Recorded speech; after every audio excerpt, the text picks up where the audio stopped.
Yeah, hello and welcome back.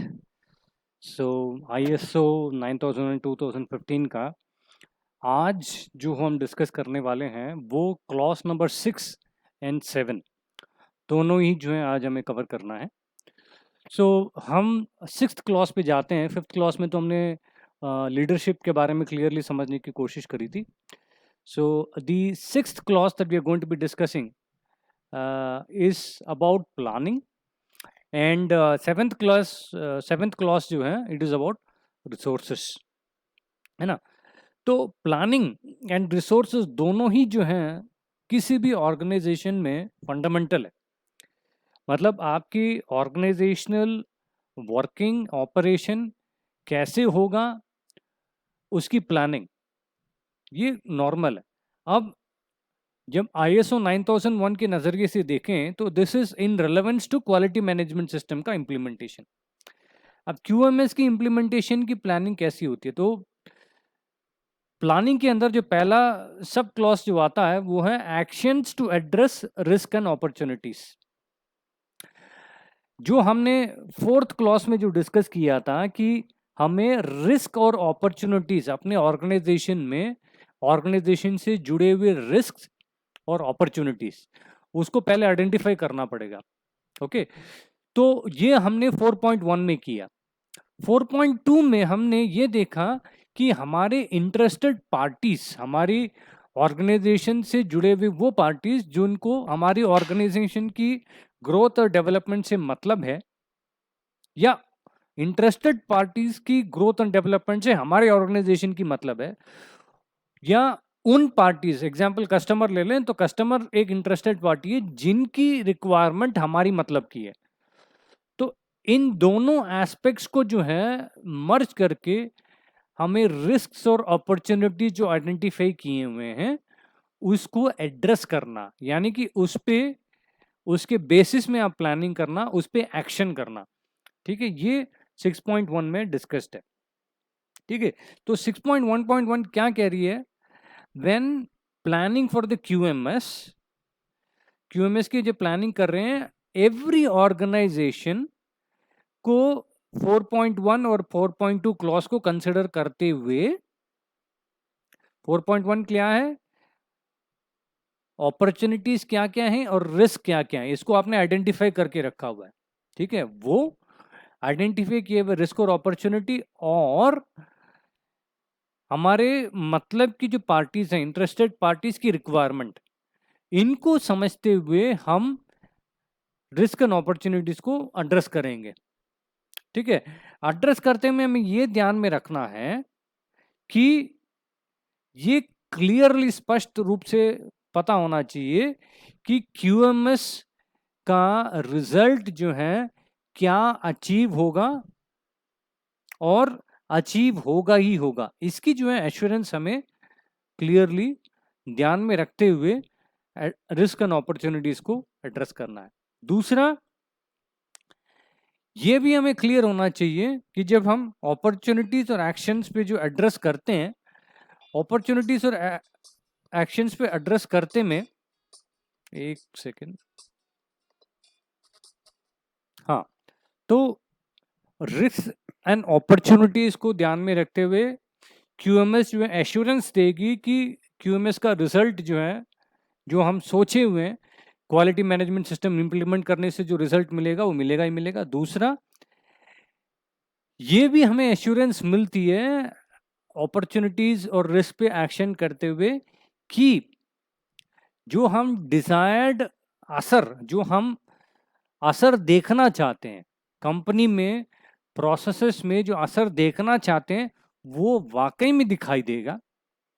ठीक है, और QMS इंप्लीमेंट करने से एक्शन और रिस्क और अपॉर्चुनिटीज पे आइडेंटिफाई करके एक्शन करने से अनडिजायर्ड इफेक्ट्स, मतलब जो नुकसानदायक असर होते हैं वो नहीं होंगे, उनको हटा दिया जाएगा, हट जाएंगे, और इम्प्रूवमेंट भी दिखाई देगा।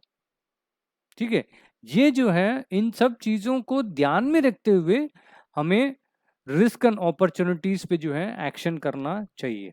ये जो है 6.1.1 क्लियरली बताती है। 6.1.2 पे जाते हैं।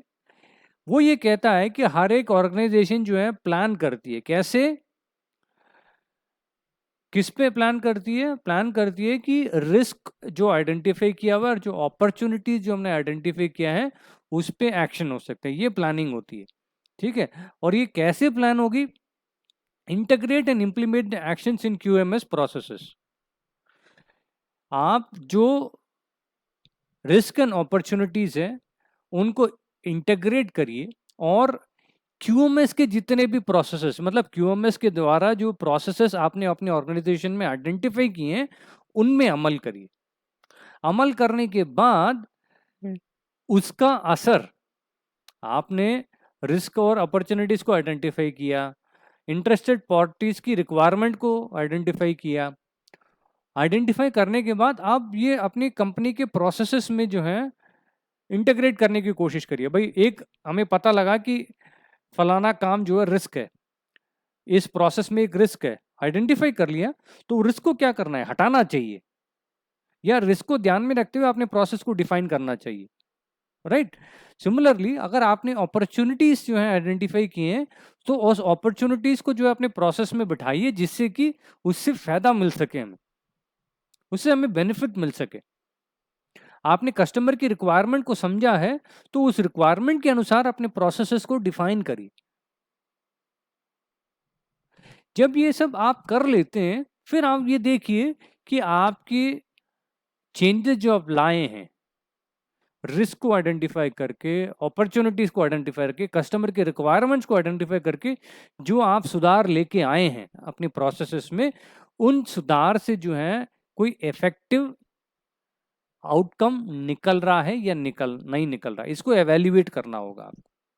ठीक है। इसी के बारे में 6.1.2 क्लियरली आपको समझा रही है। ठीक है। 6.2 क्या कह रही है? Quality objectives and planning to achieve them. आपने जो क्वालिटी ऑब्जेक्टिव्स जो आपने इसके पहले वाले क्लास में देखा है, क्वालिटी पॉलिसी के बारे में हमने डिस्कस किया, तो हमने ये भी डिस्कस किया कि क्वालिटी ऑब्जेक्टिव भी तय होना चाहिए। जो क्वालिटी ऑब्जेक्टिव आपने तय किया है और प्लानिंग करते हैं कि वो क्वालिटी ऑब्जेक्टिव को कैसे जो है हम अचीव करें।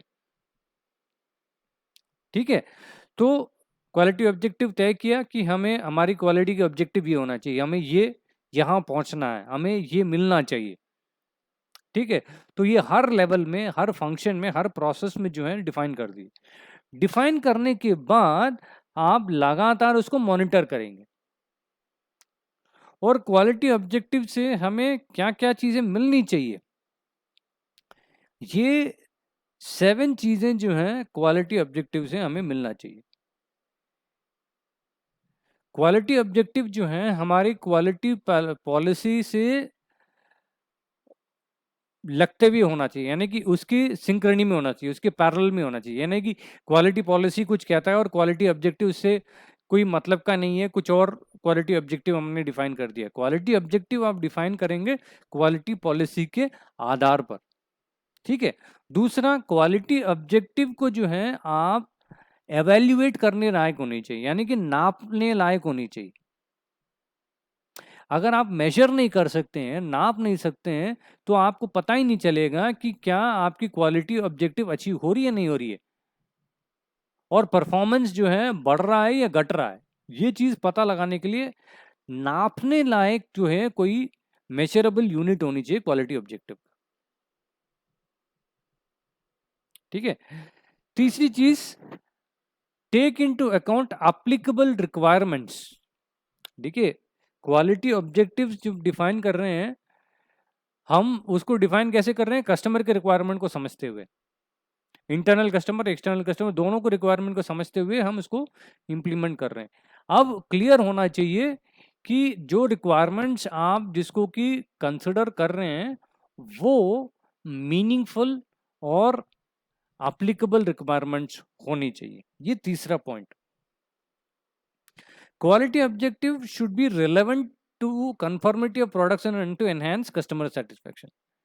क्वालिटी ऑब्जेक्टिव जो हमने डिफाइन किया, प्रोडक्ट, सर्विसेज और कस्टमर सेटिस्फेक्शन को बेहतर करने के मकसद से होनी चाहिए, तब जाकर क्वालिटी ऑब्जेक्टिव का कुछ नतीजा निकल के आएगा मीनिंगफुल।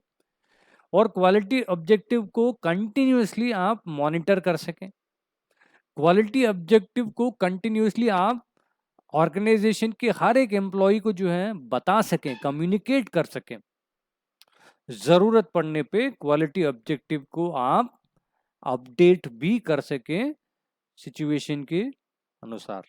ठीक है, ये 6.2.1 की जो है क्लॉसेस हैं। तो ऑब्जेक्टिव्स की प्लानिंग कैसी होनी चाहिए, क्वालिटी ऑब्जेक्टिव्स की अचीव करने के लिए प्लानिंग कैसा होनी चाहिए। ठीक है, अब प्लानिंग में एक ये भी आती है, जब हम क्वालिटी ऑब्जेक्टिव्स की बात कर रहे हैं वो अचीव कैसे होगा, क्वालिटी ऑब्जेक्टिव्स को अचीव करने के लिए क्या करना चाहिए, क्या क्या चीजें जरूरत है, उस अचीव करने के लिए जो काम हमें करना है ये इसकी जिम्मेदारी किसकी होगी, ये कब किया जाएगा, और जो काम आपने किया क्वालिटी ऑब्जेक्टिव्स को ध्यान में रखते हुए उसका रिजल्ट जो है कैसे एवेल्युएट करेंगे, नापेंगे कैसे, परफॉर्मेंस को नापेंगे कैसे, ये भी प्लानिंग में शामिल है। क्वालिटी ऑब्जेक्टिव को अचीव कैसे करना, उसकी पूरी की पूरी प्लानिंग ऐसी होती है। उसके बाद ऑब्वियसली प्लानिंग ऑफ चेंजेस, जब हम कोई भी चेंज क्वालिटी मैनेजमेंट सिस्टम को ध्यान में रखते हुए बदलाव लाने की कोशिश कर रहे हैं, it should also be in a planned way. ठीक है, तो चेंजेस जब लाने की कोशिश करें इन चार चीजों को ध्यान में रखना पड़ेगा। बदलाव लाने का पर्पस क्या है, मकसद क्या है, और उस बदलाव से क्या फलस्वरूप निकलेगा, क्या कॉन्सिक्वेंसेस होंगे। ठीक, दूसरा, इससे जो बदलाव हम लाने की कोशिश कर रहे हैं ऐसा तो नहीं है उस बदलाव से क्वालिटी मैनेजमेंट सिस्टम का पूरा ही जो है क्या कहते हैं नक्शा ही जो है बदल गया, क्वालिटी ऑब्जेक्टिव्स ही बिगड़ गए, ये हो रहा ही नहीं। ये क्वालिटी मैनेजमेंट सिस्टम के तहत है कि नहीं, ये ध्यान में रखना है जो बदलाव हम लाने की कोशिश कर रहे हैं। ये भी देखना होगा कि जो बदलाव लाने की कोशिश कर रहे हैं उसको इम्प्लीमेंट करने के लिए पीछे बैकएंड में मैन, मटेरियल, मनी और एनर्जी मौजूद है कि नहीं, यानी कि रिसोर्सेस मौजूद है या नहीं, उसको देखते हुए फिर बदलाव आप लाइए। ठीक है, चौथी बात आपको ये देखनी है, जब आप बदलाव ला रहे हैं तो आपको ये देखना है कि ऐसा तो नहीं है कि रिस्पॉन्सिबिलिटी, जिम्मेदारी और पावर जो है किसके हाथ में रहेगा, ये भी देखना पड़ेगा। भाई अगर आप कुछ ने चेंजेस किया तो ये सुपरवाइजर के हाथ से जो है प्रोडक्शन मैनेजर के हाथ में चला गया रिस्पॉन्सिबिलिटी, ये भी हो सकता है, या प्रोडक्शन सुपरवाइजर के हाथ से क्वालिटी सुपरवाइजर के हाथ में जो जिम्मेदारी चली गई। तो ये चीजों को भी ध्यान में रखते हुए जो है आपको चेंजेस करनी है। तो प्लानिंग में जो है ध्यान में रखने वाली चीजें क्या क्या है, पहला, actions to address and risk opportunities, आप रिस्क एंड अपॉर्चुनिटी जो आइडेंटिफाई किए हैं, कस्टमर की रिक्वायरमेंट्स को जो आइडेंटिफाई किए हैं, उनको आइडेंटिफाई करते हुए आप रिस्क एंड अपॉर्चुनिटीज पे कैसे अमल करेंगे। ओके, ये 6.1.1 पे है। 6.1.2 पे प्लानिंग रिस्क एंड अपॉर्चुनिटीज करते में जो है क्या क्या चीजों को ध्यान में रखना पड़ेगा, कैसे जो है प्लानिंग करना पड़ेगा। ओके, 6.2 ये कहता है क्वालिटी ऑब्जेक्टिव्स जो आपने क्यूएमएस में डिफाइन किया है उसको अचीव करने के लिए कैसी प्लानिंग करनी चाहिए। ठीक है, एंड देन चेंजेस जो लाना चाहते हैं वो कैसे करेंगे। तो तीन एस्पेक्ट है सिक्स्थ क्लास में प्लानिंग में, रिस्क एंड अपॉर्चुनिटीज पे एक्शन कैसे करते हैं, क्वालिटी ऑब्जेक्टिव्स पे कैसे अचीव करने के लिए कैसे प्लानिंग करते हैं, और बदलाव जब लाने की कोशिश कर रहे हैं उसकी प्लानिंग कैसी होती है। तीन चीजें जो हैं प्लानिंग में शामिल। सेवेंथ चीज जो हम यहां डिस्कस कर रहे हैं वो है सपोर्ट। ठीक है, सपोर्ट या रिसोर्सेज की हम बात करें, मेन फंक्शन आपकी ऑपरेशन जो भी है, ऑपरेशन है, प्रोडक्शन है, जो भी है, उसकी सपोर्ट सिस्टम, बिना सपोर्ट सिस्टम के कोई भी ऑपरेशन और प्रोडक्शन काम नहीं कर सकता। तो जब हम रिसोर्सेस की डिफाइनिंग करते हैं कि रिसोर्सेस मतलब मैन, मटेरियल, क्या कहते हैं, मनी और एनर्जी, चार चीजें जो है हम रिसोर्सेस में समझते हैं। मटेरियल चाहिए, मटेरियल के बिना सामान नहीं बनेगा, है ना। मैन पावर चाहिए, बनाने वाली चाहिए। पैसा चाहिए, पैसे के बिना तो कुछ होना ही नहीं है। और एनर्जी चाहिए, कहाँ से जो है आज की डेट में कुछ प्रोडक्शन करना है, सर्विस करने, बिना एनर्जी का तो कुछ होना नहीं है। बिजली चाहिए, मशीन चाहिए, समझ लीजिए मशीन भी चाहिए, तो इसमें चौथी चीज जो है मशीन भी आ जाएगी। तो इन सब चीजों के बिना कुछ बनेगा नहीं। तो जब हमें इन सब चीजों की रिक्वायरमेंट है, ठीक है, तो क्या चीजें दिखनी चाहिए ऑर्गेनाइजेशन को? तो organisation shall determine and provide the resources needed for the establishment, implementation, maintenance and continual improvement of the quality management system. QMS system को एस्टैब्लिश करने के लिए, इम्प्लीमेंट करने के लिए, मेंटेन करने के लिए और कंटिन्यूसली इंप्रूवमेंट करने के लिए जो जो चीजें जरूरत है, उन सब चीजों को ऑर्गेनाइजेशन प्रोवाइड कराएगी। नहीं तो ये क्यूएमएस इंप्लीमेंट करने का कोई मतलब ही नहीं बनता। तो अगर क्या क्या चीजें चाहिए ये समझने के लिए हम ये देखना पड़ेगा, ऑर्गेनाइजेशन को ये देखना है capabilities, constraints of existing internal resources. हमें ये डिसाइड करने के लिए कि हमारी रिसोर्सेस क्या क्या होनी चाहिए, क्या क्या चाहिए, क्या क्या नहीं है, ये तय करने के पहले ये तो देखेंगे कि अभी उस वक्त जब आप असेसमेंट कर रहे हैं, उस वक्त की आपकी ऑर्गेनाइजेशन की कैपेबिलिटी क्या है, आपकी ऑर्गेनाइजेशन क्या कर सकती है, कितनी मैन पावर है। ठीक है, ये तो कैपेबिलिटी हो गया कि कितनी मैन पावर है, कितना मटेरियल है, क्या मशीन है, ये कैपेबिलिटी है, हम क्या कर सकते हैं। ठीक है, क्या कमी है, क्या नहीं कर सकते हैं, ये भी हमें समझना होगा। ये समझेंगे किसके आधार पर कि हमारे पास क्या क्या इंटरनल सोर्सेस अभी उस वक्त मौजूद है। ये जब समझेंगे तभी हम ये समझ पाएंगे कि हमें चाहिए क्या।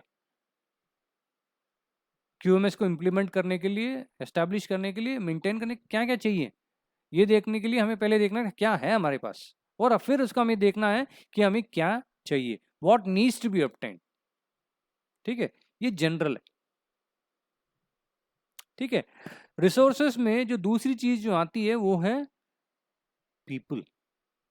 देखिए, एचआर की जो है ना, लोग इंपॉर्टेंस रोल्स समझ नहीं पाते हैं, एचआर वाले खुद कभी कभार समझ नहीं पाते हैं। अगर आपको किसी की अपॉइंटमेंट, रिक्रूटमेंट, वैकेंसी को फिल करना है, तो सही बंदे को छांट के निकालना बहुत इंपॉर्टेंट। नहीं तो आपका ऑब्जेक्टिव पूरा ही नहीं हो पाएगा। अगर गलत बंदा जो है ऑर्गेनाइजेशन के अंदर आ गया तो आ गया, आप जो डिजायर्ड रिजल्ट निकालना चाह रहे हैं क्यूएमएस के माध्यम से वो इम्प्लीमेंट, वो अचीव नहीं कर पाएंगे। Okay, so you should be very clear of what people you have, what kind of people you need। आपके पास किस किस्म के लोग हैं, क्या जरूरत है, किस किस्म के व्यक्ति की जरूरत है, ये क्लियरली डिफाइन होना चाहिए। इंफ्रास्ट्रक्चर, इंफ्रास्ट्रक्चर के मतलब क्या है, बेसिकली हमारे पास फैसिलिटीज क्या अवेलेबल, ये बहुत एस्पेक्ट, इंपॉर्टेंट एस्पेक्ट है। कितना जमीन है, कितनी बिल्डिंग है, बिल्डिंग की कैपेसिटी कितनी है, कितनी स्पेस है, कितना एरिया है, ऑलराइट, क्या क्या फैसिलिटीज अवेलेबल है, ये भी जो है हमें ढंग से समझना पड़ेगा। क्या जरूरत है, क्या उपलब्ध है, और क्या किस चीज की रिक्वायरमेंट है।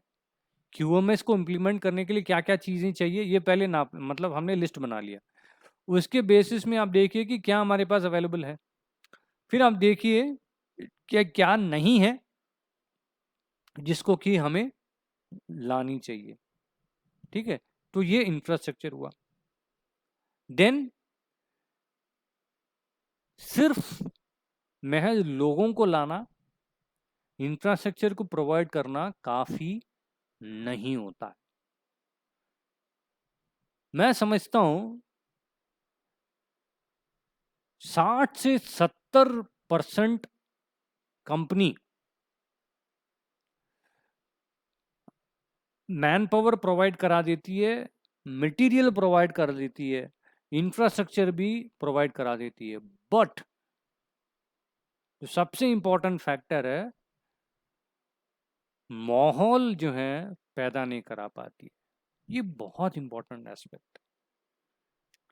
देखिए, अगर किसी चीज को पर्टिकुलर, किसी एक प्रोसेस को पर्टिकुलर तरीके से काम करना है और आउटपुट निकालना है, तो उसके लिए वो वाला माहौल चाहिए।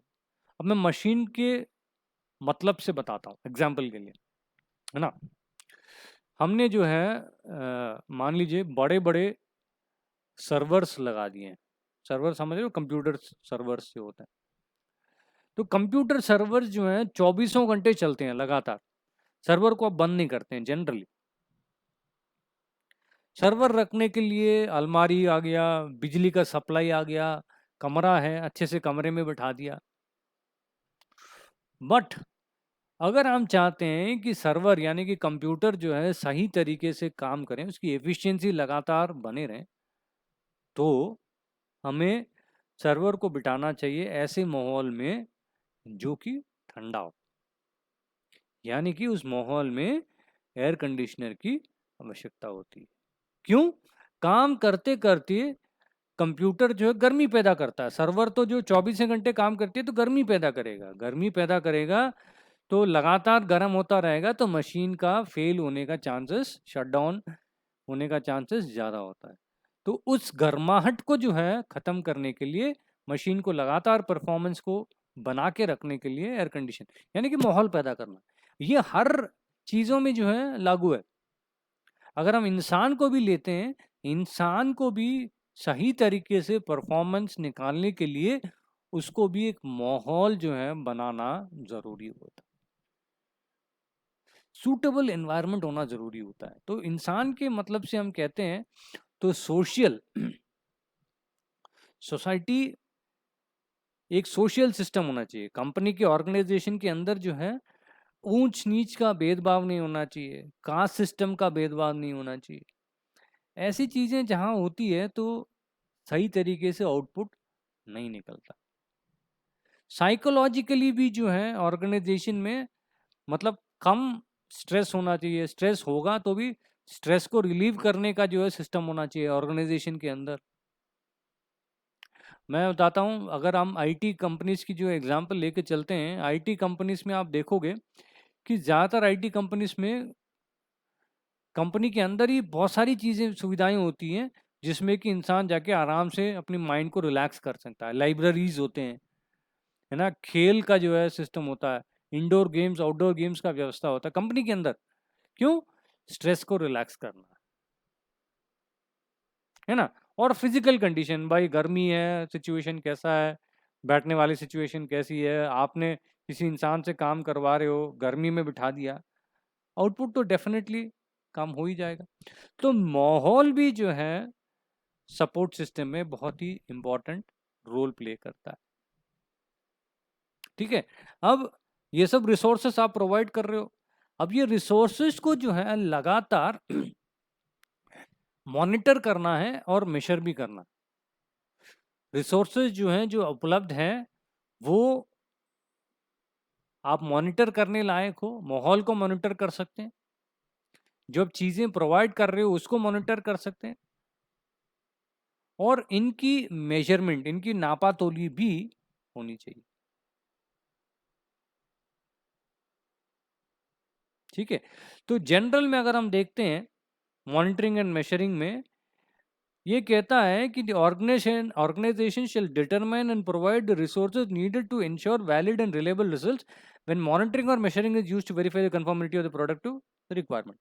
यानी कि अब मैं एग्जांपल कहता हूँ, मॉनिटरिंग, आपने मैन पावर सप्लाई दिया, ठीक है, तो मैन पावर जो है रिसोर्स है, सपोर्ट है। अब वो सपोर्ट को जो है मॉनिटर करेंगे ना, कितना मैन पावर है, किस किस्म का मैन पावर है, वो मैन पावर परफॉर्म कर रहा है नहीं कर रहा है। एक जो है अपॉइंटमेंट किया, अपॉइंटमेंट से लेके हर साल जो है उस व्यक्ति की, उस एम्प्लॉय की जो है परफॉर्मेंस को जो है नापा जाता है, मॉनिटर किया जाता है। तभी हमें समझ में आती है कि जो हमने रिसोर्सेस, जो मैन पावर की जो रिसोर्स जोड़ा है, वो मतलब का या नहीं, उससे फायदा हो रहा है या नहीं। ठीक है, तो the organisation shall ensure that resources provided, organisation ये इंश्योर करेगी कि जो रिसोर्सेज प्रोवाइड किया है are suitable for the specific type of monitoring and measurement activities being undertaken. जो आपने रिसोर्सेज प्रोवाइड किया है, क्या उन रिसोर्सेज की जो है सही तरीके से मॉनिटरिंग एंड मेजरमेंट हो सकती है, उसको ध्यान में रखते हुए जो है आप रिसोर्स प्रोवाइड कराइए। अगर कोई आप रिसोर्स प्रोवाइड कर रहे हैं उसको मॉनिटर नहीं कर सकते हैं तो कोई मतलब ही नहीं है। और मॉनिटर करने की जगह अलावा उसके साथ साथ उस रिसोर्स की जो है फिटनेस भी हमें लगातार नापनी चाहिए। ठीक, मेजरमेंट, ट्रेसेबिलिटी, जो भी हम रिसोर्सेज की मेजरमेंट करते हैं, ठीक है, उन रिसोर्सेज की मेजरमेंट की क्या कहते हैं, वैलिडिटी होना चाहिए। आपने क्या कहते हैं एक सिस्टम फॉलो किया, मान लीजिए आप रिसोर्स है, आप जो है सब्जी बेच रहे हो, सब्जी बेचने में एक रिसोर्स हमें चाहिए, उसको क्या कहते हैं, कांटा कहते हैं ना, जो वेइंग बैलेंस होता है, बैलेंस चाहिए। तो केजी के हिसाब से आप तोल के बेच रहे हो, है ना। तो ये जो मशीन है तोलने का, वजन तोलने का जो मशीन है, जो मेजरमेंट वो दिखा रही है 1 किलो 2 किलो 1.5 किलो, जो भी वो मेजरमेंट दिखा रही है, वो मेजरमेंट क्या एक्यूरेट है, उसकी वैलिडिटी होनी चाहिए। तभी तो आपको पता चलेगा कि आपका काम सही चल रहा है नहीं चल रहा है, राइट। तो जो भी मेजरमेंट करने वाले जो सामान होते हैं या तरीके होते हैं, वो प्रॉपर होना चाहिए, वैलिडेटेड होना चाहिए, कैलिब्रेटेड होना चाहिए। ठीक है, और मेजरमेंट करने वाली उन चीज़ों को जो है पहचान करनी चाहिए, ताकि उसकी स्टेटस जो है हमें पता लगे, हमेशा उसकी पहचान होनी चाहिए। हमारे पास 3 जो है कांटे हैं, तीनों कांटों का जो है पहचान होना चाहिए, तभी तो हमें पता लगेगा कौन से कांटे में जो है क्या प्रॉब्लम। एग्जाम्पल के लिए बता रहा हूँ, ठीक है। और हमें इन रिसोर्सेस को जो है बचा के भी रखना होगा, ताकि इसके साथ छेड़खानी ना हो, इनकी मेजरमेंट में जो है कोई एडजस्टमेंट ना कर दे कोई। ये बहुत इंपॉर्टेंट एस्पेक्ट है। ठीक है, ये 3 चीज़ों को ध्यान में रखना है जब हम मेजरमेंट ट्रेसेबिलिटी की ध्यान में रखें। ऑर्गेनाइजेशनल नॉलेज,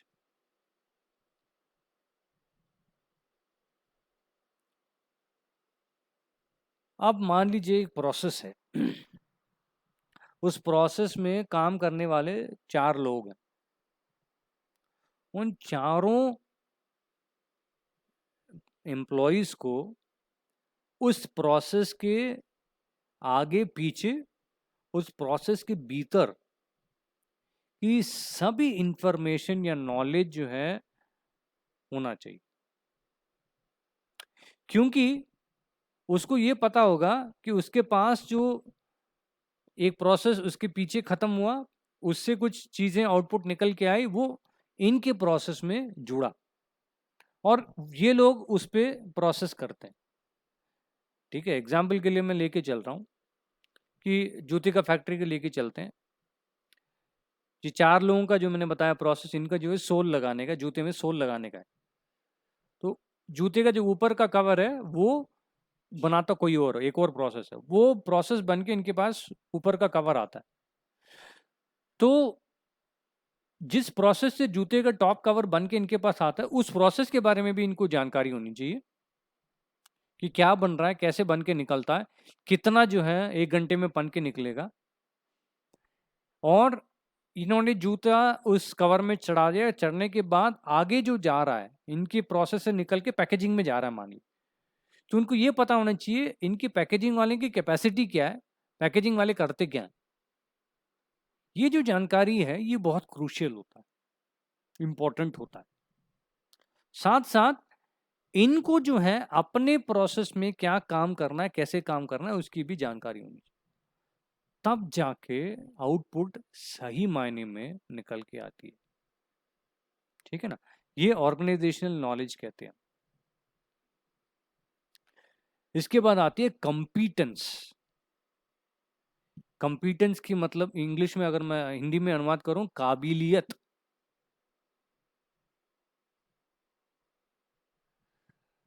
हर एक उस रिसोर्स का हमें काबिलियत पता होना चाहिए।